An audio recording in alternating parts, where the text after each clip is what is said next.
আমি গত 25 বছর একবারের জন্য জয় বাংলা বলি নাই। আজকে শপথ করে গেলাম মায়ের খবরে বাবার খবরে যে আজ থেকে আমি জয় বাংলা বলবো। সরকার দেশটাতে বাইরে খাটালে দেশটা ধ্বংস করে ফেলাইতেছে। এই বছর হাসিনা গেছে, হাসিনা ভালো ছিল এই বাংলাদেশে, হাসিনা আসলে অনেক ভালো হবে।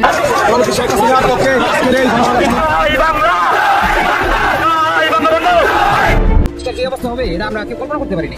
বর্তমানে কেউ ভালো নাই, সে বলবে ভালো আছে, আমি মনে করবো সে চুরি করে, সে মাদক ব্যবসা। কৃষক শ্রমিক জনতালিকার সভাপতি বঙ্গবীর কাদের সিদ্দিকী দীর্ঘ 25 বছর পর জয় বাংলা স্লোগান উচ্চারণ করেছেন। তার মা বাবার কবরের সামনে দাঁড়িয়ে তিনি শপথ করে বলেন, আজ থেকে আমি আবার জয় বাংলা বলবো।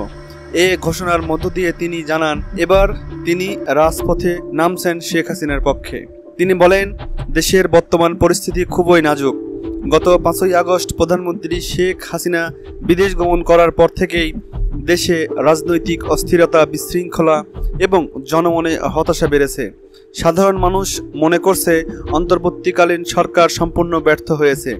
দেশের এমন পরিস্থিতি কেউ কল্পনাও করেনি। এই অবস্থার অবসানে কাদের সিদ্দিকী শেখ হাসিনার অবিলম্বে দেশে ফেরার আহ্বান জানান। অন্যদিকে আন্তর্জাতিক অঙ্গনেও বাংলাদেশ নিয়ে আলোচনার ঝড় উঠেছে।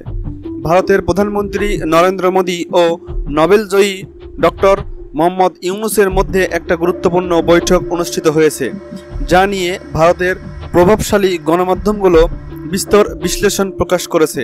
ওই বৈঠকে আলোচনার কেন্দ্রে ছিল বাংলাদেশ, বিশেষ করে শেখ হাসিনা রাজনীতি এবং তার বিরুদ্ধে চলমান মামলাগুলো। মোদীর আলোচ্য বিষয়ে অন্যতম ছিল আগামী নির্বাচন কিভাবে আওয়ামী লীগকে ক্ষমতায় ফিরিয়ে আনা যায় এবং শেখ হাসিনার বিরুদ্ধে থাকা সব মিথ্যা মামলা প্রত্যাহার করে তাকে দেশে ফিরিয়ে আনার প্রক্রিয়া শুরু করা যায়।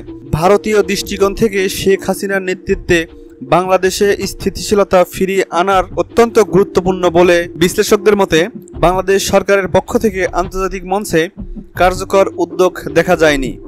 সেখানেই মোদী ও ইউনূসের বৈঠক একটা বড় বার্তা বহন করে।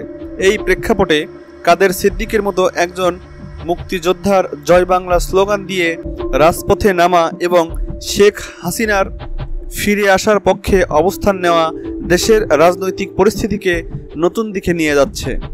স্বাধীনতা, গণতন্ত্র ও মুক্তিযুদ্ধের চেতনার পক্ষে দাঁড়ানো মানুষদের জন্য এটি নিঃসন্দেহ একটি সাহসী বার্তা বলে মনে করছেন বিশ্লেষকরা।